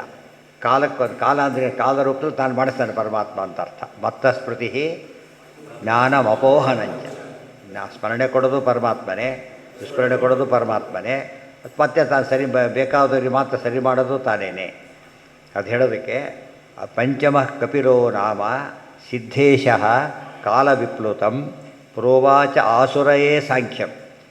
ಆಸುರಯೇ ಸಾಂಖ್ಯಂ, ಆಸುರೆಯನ್ನು ನೋಡೋದಕ್ಕೇನು ಸುಮ್ಮನೆ ಗೊತ್ತಿಲ್ದರೆ ಅಸುರಿಗೆ ಉಪದೇಶ ಅಸುರರಿಗೆಲ್ಲ. ಶಿಷ್ಯನ ಹೆಸರು ಆಸುರಿ ಅಂತ ಶಿಷ್ಯನ ಹೆಸರು ಆಸುರಿ. ಕೃಷ್ಣಾರ್ಜುನ ಸಂವಾದ ಹೇಗೋ ಕಪಿಲ ಆಸುರಿ, ಕಪಿಲ ರೂಪದ ಆಸುರಿ ಅಂತ ಶಿಷ್ಯನಿಗೆ ಹೇಳಿದ್ದೆ ಹೊರತು ಅಸುರ ಅಂತ ಅರ್ಥ ಅಲ್ಲ. ಆತ ಹೆಸರು ಆಸುರಿ, ಆಸುರೈ ಬರುತ್ತೆ. ಅದು ಕಪಿಲಕ್ಕೆ ಸಂಬಂಧಪಟ್ಟಂತೆ ಅದನ್ನು ಹೇಳಬೇಕು. ಪ್ರೋವಾಚ ಆಸುರಯೇ ಸಾಂಖ್ಯಂ, ಹೇಳಿದ ತತ್ವಕ್ಕೆ ಏನಂತ ಹೆಸರು, ಸಾಂಖ್ಯ ತತ್ವ. ಕೃಷ್ಣ ರೂಪದಿಂದ ಗೀತೋಪದೇಶ ಮಾಡಿದಾಗ ಆ ರೂಪದಲ್ಲಿ ಸಾಂಖ್ಯೋಪದೇಶ, ದತ್ತಾತ್ರೇಯ ರೂಪದಲ್ಲಿ ಯೋಗೋಪದೇಶ, ಪ್ರತಿಯೊಂದರೂ ನಾರಾಯಣ ರೂಪದಿಂದ ಪಂಚರಾತ್ರ. ಅದು ಹೇಳ್ತಾರೆ, ಪಂಚರಾತ್ರಸ್ಯ ಕೃಷ್ಣಸ್ಯ ವಕ್ತ ನಾರಾಯಣ ಸ್ವಯಂ ಅಂತ ಬಂದಿದೆ ಈಗಾಗಲೇ 2ನೇ ಅಧ್ಯಾಯ ತಾತ್ಪರ್ಯ ನಿರ್ಣಯ. ಸಾಂಖ್ಯಂ ತತ್ವಗ್ರಾಮ ವಿನಿರ್ಣಯಂ, ತತ್ವಗ್ರಾಮ ವಿನಿರ್ಣಯಂ. ಗ್ರಾಮ ಅಂದರೆ ಗುಂಪು ಅಂತ ಅರ್ಥ. ಗ್ರಾಮ ಅಂತ ಯಾತಕ್ಕೆ ಕರೀತಾರೆ, 4 ಮನೆಗಳು ಸೇರ್ತಾರೆ ಗ್ರಾಮ ಅಂತದ್ದು. ಇಂದ್ರಿಯ ಗ್ರಾಮ ಬಂದಿದೆಯೋ ಇಲ್ಲ, ಎಲ್ಲಿ ಬಂದಿದೆ, ಬಲವಾನ್ ಇಂದ್ರಿಯ ಗ್ರಾಮ ವಿದ್ವಾಂಸಮಪಿ ಕರ್ಷತಿ. ಇಂದ್ರಿಯಗಳು ಗುಂಪು ಭಾರಿ ಸ್ಟ್ರಾಂಗ್. ಅದು ಏನು ಮಾಡುತ್ತದು, ಒಂದೊಂದು ಇಂದ್ರಿಯನೇ ಸ್ಟ್ರಾಂಗು, 4 ಸೇರಿಬಿಟ್ರೆ ಭಾರಿ ಸ್ಟ್ರಾಂಗ್. ಆದ್ದರಿಂದ ವಿದ್ವಾಂಸಮಪಿ ಕರ್ಷತಿ, ಹೇಳ್ಕೊಂಡು ಹೋಗಿಬಿಡುತ್ತೆ ಅಂತ ಹೇಳ್ತಾರೆ. ಗ್ರಾಮ ಶಬ್ದಕ್ಕೆ ಅರ್ಥ ತಗೊಂಡಿರ್ಬೇಕು. ಅದರಲ್ಲಿ ತತ್ವಗ್ರಾಮ, ತತ್ವಗಳ ಗ್ರಾಮ. ಎಷ್ಟು ತತ್ವಗಳು, ಅದು ಆ ತತ್ವ ಸಂಖ್ಯಾನ ಮಾಡಿದ ರೂಪ ಇದು. ಅದಕ್ಕೇನೆ ಸಾಂಖ್ಯಸ್ಯ ವಕ್ತ ಕಪಿಲ.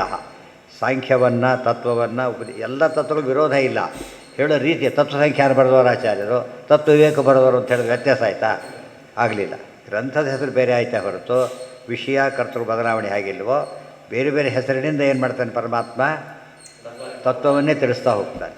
ಇದು ಎಕ್ಸ್ಕ್ಲೂಸಿವ್ಲಿ ತತ್ವ ಪ್ರಧಾನ. ಕರ್ಮಯೋಗ ಜ್ಞಾನಯೋಗ ಇದ್ದಾಗೆ ಕರ್ಮ ಪ್ರಚುರ ಯೋಗ ಕರ್ಮಯೋಗ, ಜ್ಞಾನ ಪ್ರಚುರ ಯೋಗ ಜ್ಞಾನಯೋಗ, ತತ್ವ ಪ್ರಚುರ ಯೋಗ ನಿರೂಪಣೆ ತತ್ವಗ್ರಾಮ. ಅದಕ್ಕೆ ಮುಂದೆ ಹೇಳಬೇಕಾದ್ರೂ ಕೂಡ 18ನೇ ರೆಫರೆನ್ಸ್ ಬರುತ್ತೆ ಅದಕ್ಕೆ. ಅದು ಗೀತೆಯಲ್ಲಿ ಏನಂತ ಬಂದಿದೆ, ಎಲ್ಲಿ ಬಂದಿದೆ? ಸಾಂಖ್ಯದಲ್ಲಿ ಹೇಳಿದ್ದಾರೆ. ಸಾಂಖ್ಯ ಕೃತಾಂತ ಸಿದ್ಧಾಂತದಲ್ಲಿ ಬಂದಿದೆ ಅಂತ ಕೃಷ್ಣ ಅಲ್ಲಿ ಹೇಳಬೇಕಾದ್ರೆ 5 ಅಂತ ಹೇಳಿದ್ದು ಅಲ್ಲೇನೆ. ಯಾವುದೈದು? ಯಾವುದು 5? ಯಾವ ಇದು ಅಂತ ಹೇಳಿದ್ರು ನೆನಪಿದೆಯಾ? ದೈವಂಚೈವಾತ್ರ ಪಂಚಮಂ. ಎಲ್ಲಿಂದ ಶುರುವಾಯ್ತದು? ಅಧಿಷ್ಠಾನಂ ತಥಾ ಕರ್ತ ಕರಣಂಚ ಪೃಥಕ್ ವಿಧಂ ವಿವಿಧಾಚ ಪೃಥಕ್ ಚೇಷ್ಟಾ ಧರ್ಮ ದೈವಂ ಚೈವಾತ್ರ ಪಂಚ. ಇದೆಲ್ಲ ಸಾಂಖ್ಯೇ ಕೃತಾಂತೇ ಪ್ರೋಕ್ತಾನಿ ಸಿದ್ಧಯೇ ಸರ್ವಕರ್ಮಣ. 18ನೇ ಇದರಲ್ಲಿ ಕೃತಾಂತ ಅಂದರೆ ಸಿದ್ಧಾಂತ, ಸಾಂಖ್ಯೇ ಕೃತಾಂತೆ ಅಂದರೆ ಸಾಂಖ್ಯ ಸಿದ್ಧಾಂತದಲ್ಲಿ ಬಂದಿದೆ, ತಾನೇ ಹೇಳಿದ್ದು ಅಂತ ಅರ್ಥ. ಪಂಚಮಃ ಗುಂಪು, ತತ್ವಗಳ ಗುಂಪು ಎಷ್ಟಿದೆ ಅಂತ ಹೇಳಿದರೆ 24. ಅದನ್ನು ಮತ್ತೆ ವಿಭಾಗಗಳು ಬೇರೆ ಇದೆ, 25 ಎಲ್ಲ ಮಾಡ್ತಾ ಹೋಗ್ಬೋದು ದೇವ್ರನ್ನ ಸೇರಿಸಿಬಿಟ್ಟು. ದೇವರನ್ನು ಬಿಟ್ಟು 24 ತತ್ವಗಳು. ಪಂಚಮಃ ಕಪಿಲೋ ನಾಮ ಸಿದ್ಧೇಶಃ ಕಾಲ ವಿಪ್ಲುತಂ ಪ್ರೋವಾಚಾಸುರಯೇ ಸಾಂಖ್ಯಂ ತತ್ವಗ್ರಾಮ ವಿನಿರ್ಣಯಂ ತಂತ್ರಂ ಸಾಂಖ್ಯಂ ವೇದಾನುಸಾರಿ. ತಂತ್ರ ಸಾಂಖ್ಯ ವೇದಾನುಸಾರಿಯಾದದ್ದು. ಯಾತಕ್ಕೆ ನೋಟ್ ಕೊಟ್ಟರು ಅಂದರೆ ಈ ಸಾಂಖ್ಯತ ಇನ್ನೊಂದು ಸಾಂಖ್ಯ ತತ್ವ ಅಂತಿದೆ, ಈಗ ಖಂಡನೆ ಮಾಡ್ತಾರಲ್ಲ ವೇದವ್ಯಾಸ ದೇವರ ಸಾಂಖ್ಯ ತತ್ವ. ಸಾಂಖ್ಯ ಅದು ಡೂಪ್ಲಿಕೇಟ್, ಆ್ಯಕ್ಚುಲಿ ಅದು ಡೂಪ್ಲಿಕೇಟ್ ಸಾಂಖ್ಯ. ಖೋಟ ನೋಟ್ ಮಾಡೋ ಪದ್ಧತಿ ಅವತ್ತಿಂದ ಶುರುವಾಯಿತು. ಮತನೇ ಖೋಟ ಮತ ಮಾಡಿಬಿಟ್ರು. ಅದಕ್ಕೆ ಚಲಾವಣೆಗೆ ಏನು ಉಪಾಯ ಮಾಡಿದರು ಅವರು? ಅವ್ರ ಹೆಸರಿಟ್ಬಿಟ್ಟು ಕಪಿಲ ಪ್ರೋಕ್ತ ಸಾಂಖ್ಯ ನೋಡಿ, ನಾವೇ ಕಪಿಲ ಅಂತ ಹೇಳಿದ್ರು. ಎಲ್ಲ ಸಿದ್ಧಾಂತ ಎಲ್ಲ ಡೂಪ್ಲಿಕೇಟ್. ಕಪಿಲೋ ವಾಸುದೇವಾಖ್ಯ ಅದು ಡೀಟೇಲ್ಸ್ ಎಲ್ಲ ಹೇಳ್ತಾರೆ. ಈಗ ಪಾದ್ಮೇಚ ಪದ್ಮಪುರಾಣದಲ್ಲಿದೆ. ಕಪಿಲೋ ವಾಸುದೇವಾಖ್ಯ ತಂತ್ರ. ಸಾಮಾನ್ಯವಾಗಿ ತಪ್ಪು ಮಾಡಿದವ್ರು ಏನು ಮಾಡ್ತಾರೆ ಗೊತ್ತಾ? ಫಸ್ಟು ಸಾಕ್ಷ್ಯ ನಾಶ ಮಾಡ್ತಾರೆ, ಗೊತ್ತಾಯ್ತಲ್ಲ. ಅದು ಬೇಲ್ ಕೊಡಬೇಡಿ, ಸಾಕ್ಷ್ಯ ನಾಶ ಮಾಡ್ತಾರೆ ಅಂತ ಹೇಳೋದಿಲ್ಲ. ಸಾಕ್ಷ್ಯ ಅಂದ್ರೇನು? ಎವಿಡೆನ್ಸ್ ತೆಗೆದುಹಾಕಿಬಿಡ್ತಾರೆ. ತಮ್ಮ ಕಪಿಲ ಪದವನ್ನು ಹಾಡಿಬಿಟ್ರು. ಇನ್ನೊಂದು ಕಪಿಲ ಇದು ಗೊತ್ತಾಗಬಾರಲ್ಲ, ಅದನ್ನು ಟೆಸ್ಟಾಗಿ ಮಾಡಿಬಿಡ್ತಾರೆ. ಪದ್ಮ ಆಚಾರ ಕೋಟ್ ಮಾಡಿದ್ರೆ ತೆಗೆದು ಹಾಕಿಬಿಡೋದ್ರಲ್ಲ. ಆಮೇಲೆ ನಮ್ಮದೇ ಬರೆದಿರಲ್ಲ ಅಂತ ಹೇಳೋದು. ಡೂಪ್ಲಿಕೇಟ್ ಅಂತ ಹೇಳಿ ಮಾಡ್ತಾನೆ ಯಾರು ಮಾಡಿದ್ರೆ ಡೂಪ್ಲಿಕೇಟ್ ಮಾಡ್ತಾರೆ. ಮಾಡಿದ್ರೆ ಡೂಪ್ಲಿಕೇಟ್ ಹಾಕಿ ಕೊಡ್ಬೇಕು ಅದನ್ನು. ಭಾಳ ಅದು ಹೇಳೋ ಉದ್ದೇಶನೇ ಮೋಸ, ಇದೇ ಒರಿಜಿನಲ್ ಅಂತ ಹೇಳೇ ಕೊಡೋದು. ಹೈ ಕ್ಲಾಸ್ ಮೋಸ. ಈ ಮೋಸ ಮಾಡೋ ಪದ್ಧತಿ, ಅದು ಬ್ರ್ಯಾಂಡ್ ನೇಮನ್ನು ಮಾಡೋ ಪದ್ಧತಿ ಎಲ್ಲ ಶುರುವಾಗಿದ್ದು ಇದರಿಂದ. ಪ್ರೋವಾಚ ಆಸುರಯೇ ಸಾಂಖ್ಯಂ ಕಪಿಲೋ ವಾಸುದೇವಾಖ್ಯ ತಂತ್ರಂ ಸಾಂಖ್ಯಂ ಜಗಾದಹ. ಕಪಿಲ ಇಬ್ಬರಿದ್ದಾರೆ. ಬೇರೆ ಋಷಿ ಕಪಿಲ ಬೇರೆ, ವಾಸುದೇವ ಕಪಿಲ ಬೇರೆ. ವಾಸುದೇವ ಕಪಿಲ ಅಂದರೆ ನಾರಾಯಣನ ಕಪಿಲ. ಅದು ಹೇಳಿದ್ದು ಮಾತ್ರ ಅದು ವ್ಯಾಲಿಡ್. ಅದು ಸಾಂಖ್ಯಂ ಜಗಾದಹ. ಕಪಿಲೋ ವಾಸುದೇವಾಖ್ಯ ತಂತ್ರಂ ಸಾಂಖ್ಯಂ ತಂತ್ರ ಅಂದರೆ ಶಾಸ್ತ್ರ, ಸಾಂಖ್ಯಶಾಸ್ತ್ರವನ್ನು ಜಗಾದ ಅಂದರೆ ತಿಳಿಸಿದರು. ಯಾರಿಗೆ? ಬ್ರಹ್ಮಾದಿಭ್ಯಶ್ಚ ದೇವೇಭ್ಯೋ ಭೃಗ್ವಾದಿಭ್ಯಸ್ತಥೈವ ಚ. ಬ್ರಹ್ಮಾದಿ ದೇವತೆಗಳಿಗೆ ಒಂದು ಕಡೆಗೆ. ಯಾಕೆ ಭೃಗು ಬೇರೆ ಮಾಡಿದರು ಅಂದರೆ ಋಷಿಗಳವರಲ್ಲ, ದೇವತೆಗಳಿಗೂ ತಿಳಿಸಿಕೊಟ್ಟ, ಋಷಿಗಳಿಗೂ ತಿಳಿಸಿಕೊಟ್ಟ ರೂಪದಿಂದ. ತಥೈವ ಆಸುರಯೇ, ಆಸುರೆಂಬ ಶಿಷ್ಯನಿಗೂ ತಿಳಿಸಿಕೊಟ್ಟು. ಸರ್ವವೇದಾರ್ಥೈರುಪಬೃಂಹಿತಂ. ಎಲ್ಲ ವೇದಾರ್ಥಗಳಿಂದ ಉಪಬೃಂಹಿತ, ಒಡಗೂಡಿದ ಅಂತ ಅರ್ಥ. ಎಲ್ಲ ವೇದಾರ್ಥಗಳಿಂದ ಕೂಡಿದಂಥ ಸಾಂಖ್ಯತತ್ವವನ್ನು ಬ್ರಹ್ಮಾದಿ ದೇವತೆಗಳಿಗೆ, ಭೃಗುಮುನಿಯಾದ ಮುನಿಗಳಿಗೆ, ಆಸುರಿ ಶಿಷ್ಯನಿಗೆ. ಬ್ರಹ್ಮದೇವರಿಗೆ ಅಲ್ಲಿಂದ ಪ್ರಚಾರ ಆಯಿತು, ಇವ ಕಡೆಗೆ ಅಲ್ಲಿ ಹೋಯಿತು. ಭೂಲೋಕದಲ್ಲಿ ಆಸುರಿಯಿಂದ ಪ್ರಸಾರ ಆಯಿತು. ಆಸುರಯೇ ಭೃಗ್ವಾದಿಭ್ಯಸ್ತತೈವ ಸರ್ವವೇದಾರ್ಥೈರುಪಬೃಂಹಿತಂ ಸರ್ವವೇದ ವಿರುದ್ಧ. ಇದನ್ನು ನೋಡಿದ ಅವನು ಹೆಸರಿಟ್ಟ. ಈಗ ಏನಂತ ಹೆಸರಿಟ್ಟ? ಸಾಂಖ್ಯ ಅಂತಲೇ ಹೆಸರಿಟ್ಟ. ತನ್ನ ಹೆಸರು ಕಪಿಲ ಅಂತ ಇಟ್ಕೊಂಡ. ಅವನು ತಪಸ್ಸು ಮಾಡಿದ್ದಾನೆ ಬಂದು ದೇವರ ಹತ್ರ. ಏನಾಗಬೇಕು ಅಂದರೆ ನಿನ್ನ ರೂಪದ ತಂದೆ ತಾಯಿ, ನನ್ನ ರೂಪದ ತಂದೆ ತಾಯಿ, ನಿನ್ನ ರೂಪದ ಸಿದ್ಧಾಂತ ಹೆಸರು, ನಿನ್ನ ಹೆಸರು ನನಗಾಗಬೇಕು, ಸಿದ್ಧಾಂತಕ್ಕೆ ಬರಬೇಕು. ಶಿಷ್ಯರ ಹೆಸರು ಅದೇ ಇರಬೇಕು. ಎಲ್ಲೆಲ್ಲೂ ಕೂಡ ಕನ್ಫ್ಯೂಷನ್, ಟೋಟಲ್ ಕನ್ಫ್ಯೂಷನ್. ಅವನು ಮಾಡೋನು ಹಾಗೆ ಮೋಸ ಮಾಡೋದು. ಎಲ್ಲಿ ಆದಷ್ಟು ಸಿಗಬಾರ್ದು ಅಂಥೇಳಿ ಸರಿಯಾದ ಹುಡುಕದೆ ಸಿಕ್ಕಿಬಿಡ್ತಾರೆ. ಎಷ್ಟೇ ಮಾಡಿದರೂ ಕೂಡ ಒಂದು ಕಡೆ ಏನಾಗುತ್ತದು ಸಿಕ್ಕಾಕೊಂಡ್ಬಿಟ್ರಿ. ಎಷ್ಟೋ ಎವಿಡೆನ್ಸ್ ನಾಶ ಮಾಡಿದರೂ ಕೂಡ ಎಲ್ಲೋ ಒಂದು ಕಡೆ ಇಂಪಾರ್ಟೆಂಟ್ ಎವಿಡೆನ್ಸ್ ಬಿಟ್ಟು ಸಣ್ಣದಲ್ಲ ಯಾವ್ದು ಬಿಟ್ಟಿರ್ತಾರೋ ಅವರು, ಮುಖ್ಯವಾದ ಸಾಕ್ಷ್ಯನೇ ಬಿಟ್ಟೋಗ್ಬಿಟ್ಟಿರ್ತಾರೆ. ಅದನ್ನು ಹುಡುಕೋದು ಜಾಣತನ ಬೇಕಾದ್ರೆ. ಕಪಿಲೋ ವಾಸುದೇವಾಖ್ಯ ತಂತ್ರಂ ಸಾಂಖ್ಯಂ ಜಗಾದಹ ಬ್ರಹ್ಮಾದಿಭ್ಯಶ್ಚ ದೇವೇಭ್ಯೋ ಭೃಗ್ವಾದಿಭ್ಯಸ್ತಥೈವ ಚ ತಥೈವಾಸುರಯೇ ಸರ್ವವೇದಾರ್ಥೈರುಪಬೃಂಹಿತಂ ಸರ್ವವೇದ ವಿರುದ್ಧಂಚ. ಆತ ಮಾಡಿದ್ದೇನೋ ಎಕ್ಸಾಕ್ಟ್ಲಿ ಆಪೋಸಿಟ್. ಅದು ಅದು ದೇವರಿಂದ ದೇವರೇ ಇಲ್ಲ ಅಂತ ಶುರು ಮಾಡಿದರು. ಒಂದು ಮತ್ತೊಂದು ಭಗವದ್ಗೀತೆ ಪ್ರವಚನ, ಭಗವಂತನೇ ಇಲ್ಲ ಅಂತ ಹೇಳೋದು. ಟೈಟಲ್ಲೇ ಹೋಯ್ತಲ್ಲ ಅಲ್ಲಿ. ಭಗವದ್ಗೀತೆ ಹೆಸರಿದ್ದ ಮೇಲೆ ಏನು ಓದಲಿ ಬಿಡಲಿ ಒಂದು ಒಪ್ಕೋಬೇಕು. ಭಗವಂತ ಇದ್ದಾನೆ, ಅವನು ಹೇಳಿದ್ದಾನೆ, ಕೇಳೋರು ಇದ್ದಾರೆ, ಇಷ್ಟು ಒಪ್ಕೊಳ್ಳೇಬೇಕು. ಭಗವದ್ಗೀತಾ ವರ್ಡ್ ಇಟ್ ಸೆಲ್ಫ್ ಏನು ಮಾಡುತ್ತೆ? ಜ್ಞಾನ ಶಬ್ದ ಹೇಗೋ ಹಾಗೆ, ಜ್ಞೇಯ, ಜ್ಞಾತ, ಜ್ಞಾನ ಮೂರಿಲ್ಲದೆ ಹೋದರೆ ಜ್ಞಾನ ಇರೋದಿಲ್ಲ ಹೇಗೋ ಹಾಗೆ. ಅದರಿಂದ ಅಷ್ಟು ಇವತ್ತೆಷ್ಟೋ ಭಗವದ್ಗೀತೆ ಬರೋ ನಾಸ್ತಿಕರು ಭಗವದ್ಗೀತೆಗೆ ಅರ್ಥ ಬರೆಯೋದು. ಅರ್ಥ ಆಯ್ತಾ? ದೇವರು ಸಮ ಅಂತ ಹೇಳೋರು ಅವ್ರಿಗೆ ಅರ್ಥ ಬರೆಯೋದು. ಅಂದರೆ ಉಪಯೋಗ ಒಳ್ಳೆ ಹೆಸರು ಬಂದಿದೆಯಲ್ಲ, ಅದರಲ್ಲೇ ಮೋಸ ಮಾಡಕ್ಕೆ ಟ್ರೈ ಮಾಡೋದು. ಏನು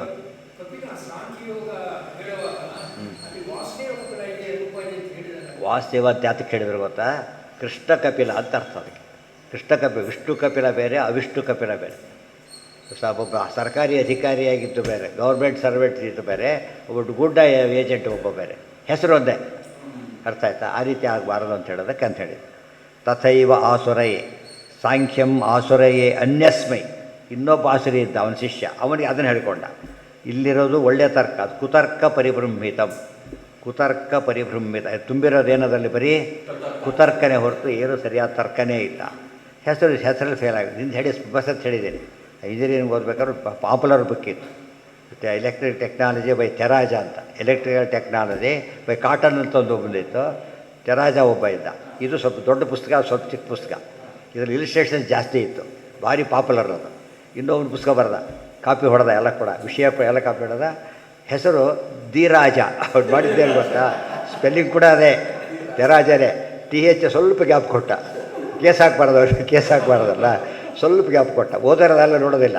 ತೆರಾಜ ಪುಸ್ತಕಡಿ ಅದು ಕೊಟ್ಟು ಕಳಿಸ್ಬಿಡೋದು. ತೊಗೊಂಡು ಎಲ್ಲ ಹೋಗ್ಬಿಡ್ತಾರೆ. ನಾವೇನು ಸಿಗ ನಾಪತ್ತಿ ಬುಕ್ ಮಾರ್ಕೊಂಡೋರು ಹೋಗ್ಬಿಡ್ತಾರೆ ಆ ಕಡೆ. ಅಂದರೆ ಆ್ಯಕ್ಚುಲಿ ನಡೀತಿರೋದು ಹೇಗೆ ಹೆಸರಿರ್ತಾರೆ ಇರೋದಕ್ಕೆ. ಕೆಲವು ವಿಷಯಗಳು ನಮ್ಗೆ ಎಲ್ಲೋ ಹೋದಾಗ ಭಾರಿ ಉಪಯೋಗ ಆಗಿಬಿಡುತ್ತೆ. ನಮಗೆ ಇದು ನೋಡಿದಾಗ ಹೋದಾಗ ಎಷ್ಟು ಡೂಪ್ಲಿಕೇಟ್ ಪಡ್ತಾರೆ ಇವರು. ಸ್ವಲ್ಪ ಉಳಿದು ಭಾರಿ ವಿಚಾರ ಮಾಡಿದ್ರೆ ಗೊತ್ತು ಎಲ್ಲಿದೆ ಅಂತ ಹೇಳಿಬಿಟ್ಟು, ಎಲ್ಲಿ ತಪ್ಪಿದೆ ಅಂತೇಳಿ. ಅದು ಆ ತಂತ್ರಕ್ಕೆ ಇವರು ಕಪಿಲ ಮೂಲ ಪುರುಷ ಆಯಿತಾ, ಗೊತ್ತಾಯ್ತಾ? ಕಪಿಲ ಒಳ್ಳೆ ಋಷಿ ಬೇರೆ ಇದ್ದಾನೆ ಜೊತೆಗೆ, ಒಳ್ಳೆ ಕಪಿಲ ಬೇರೆ, ದೇವರ ಕಪಿಲ ಬೇರೆ, ಈ ಡೂಪ್ಲಿಕೇಟ್ ಆಸುರ ಕಪಿಲ ಬೇರೆ ಅದಿದೆ. ಇವೆಲ್ಲ ಗೊತ್ತಾಗಬೇಕಾದ್ರೆ ತಿಳಿದವ್ರ ಹತ್ರ ಹೋಗ್ತಾರಲ್ಲ ಹಾಗೆ. ಸುವರ್ಣ ಎಲ್ಲ ಹಾಗೆಲ್ಲ ತೊಗೊಳಕ್ಕೆ ಹೋಗೋದಿಲ್ಲ. ಅಥೆಂಟಿಕ್ ಶಾಪ್ ಆಗಬೇಕು, ಪ್ರಾಪರ್ ಸೀನಿಯರ್ ಪರ್ಸನ್ ಕರ್ಕೊಂಡು ಹೋಗ್ತಾರೆ. ಎಲ್ಲ ಪರಿಚಯ ಯಾತಕ್ಕೆ ಅಂದರೆ ಸ್ವಲ್ಪ ಹೆಚ್ಚು ಕಡಿಮೆ ಭಾರಿ ಡೇಂಜರ್ ಇದೆ. ಆದ್ದರಿಂದ ಇಲ್ಲಿ ಮೆಟೀರಿಯಲ್ ವ್ಯಾಲ್ಯೂ ಹೆಚ್ಚು ಕಡಿಮೆ ಆಗುತ್ತೆ, ಅಲ್ಲಿ ಸ್ಪಿರಿಚುವಲ್ ವ್ಯಾಲ್ಯೂ ಹೆಚ್ಚು ಕಡಿಮೆ ಆಗಿಬಿಡೋದು. ಮೆಟೀರಿಯಲ್ ಲಾಸ್ ಕಾಂಪನ್ಸೇಟ್ ಮಾಡ್ಬೋದು ಒಂದಲ್ಲ ಒಂದು ದಿವಸ, ಆದರೆ ಸ್ಪಿರಿಚುವಲ್ ಲಾಸ್ ಎವರ್ ಲಾಸ್ ಆಗಿಬಿಡೋದು. ಅದಕ್ಕೆ ಇದೆಲ್ಲ ತಿಳ್ಕೊಂಡಿರಿ ಅಂತ ಹೇಳ್ತಾರೆ. ಭಾರಿ ಇಂಟ್ರೆಸ್ಟಿಂಗ್ ಅಂದರೆ ಶಂಕರಾಚಾರ್ಯರ ಬ್ರಹ್ಮಸೂತ್ರ ಭಾಷ್ಯದಲ್ಲೂ ಕೂಡ ಈ ಸಾಂಖ್ಯ ಮತ್ತೆ ಬರುತ್ತೆ. ಎರಡನೇ ಪಾದ, ಎರಡನೇ ಅಧ್ಯಾಯ ಮೊದಲನೇ ಪಾದದಲ್ಲೇ ಬರುತ್ತೆ. ಅದರಲ್ಲಿ ಹೇಳಬೇಕಾದ್ರೆ ಕಪಿಲರಿಬ್ಬರು ಇದ್ದಾರೆ, ಅವರು ಒಪ್ಕೊಂಡ್ಬಿಟ್ಟಿದ್ದಾರೆ. ಗೊತ್ತಾಯ್ತಾ? ಒಬ್ಬ ಕಪಿಲ ಭಗವಂತ ಕಪಿಲ, ಇನ್ನೊಬ್ಬ ಕಪಿಲ ಋಷಿ ಅಷ್ಟೇ. ಅಂದರೆ ಆಚಾರ್ಯ ಸಿದ್ಧಾಂತ ಅದೊಂದೇ ವಿಷಯ ಒಪ್ಕೊಂಡಿರೋದು ಕಾಮನ್. ಬ್ರಹ್ಮಸ್ ಹೆಸರು ಕೆಲವೆಲ್ಲ ಕಾಮನ್ ಒಪ್ಪಿರೋದು ಆಶ್ಚರ್ಯ. ಇದರಿಂದ ಒಂದು ಒಪ್ಕೊಂಡಾಗಾಯ್ತು. ಈಗ ಇಷ್ಟು ಒಪ್ಕೊಂಡಿದ್ದಕ್ಕೆ ಏನಾಯಿತು ಅಂದರೆ ಅದೇ ಹೆಸರಿಂದ ಡೂಪ್ಲಿಕೇಟ್ ಮಾಡೋ ಪದ್ಧತಿ ಇದೆ ಎಂಬುದಕ್ಕೆ ಅವರು ಸಾಕ್ಷಿ ಆದಾಗಾಯ್ತು. ಇದು ಇಂಟ್ರೆಸ್ಟಿಂಗ್ ಇದೆ. ನಾವೆಲ್ಲ ಕೊಟ್ಟು ಮಾಡಿದರೆ ನೀವು ಅದೇ ಗುಪ್ರವರು ಅಂತ ಹೇಳಿಬಿಡ್ತಾರೆ. ಇನ್ನೊಬ್ರು ಹೇಳಿದಾಗ ಏನಾಯ್ತು? ಈಗ ಯೋಚನೆ ಮಾಡೋಕ್ಕೆ ಶುರು ಮಾಡಬೇಕು, ಬೇರೆ ದಾರಿನೇ ಇಲ್ಲ. ಆ ಅಡ್ವಾಂಟೇಜ್ ಸಿಗುತ್ತೆ. ಆ ಬೇರೆಗಂತ ಹೇಳಿ ನೋಡಿದಾಗ ಎಷ್ಟೋ ಸಲ ನಮ್ಗೆ ಬೇಕಾದ ಅಂಶಗಳು ಎಲ್ಲೆಲ್ಲೋ ಸಿಕ್ಬಿಡುತ್ತಲ್ಲ, ಉಪಯೋಗಿಸ್ಬೇಕಲ್ಲ. ಖಂಡನೆ ಮಾಡಿ ಆ ವಿಷಯ ಬೇರೆ. ಬಟ್ ಖಂಡನೆ ಮಾಡೋ ಸಾಂಖ್ಯ ಡೂಪ್ಲಿಕೇಟ್, ಒರಿಜಿನಲ್ ಸಾಂಖ್ಯ ಡೂಪ್ಲಿಕೇಟ್ ಒಳ್ಳೆಯದಂತ ಅವರೇ ಒಪ್ಕೊಂಡ್ಬಿಡ್ತಾರೆ.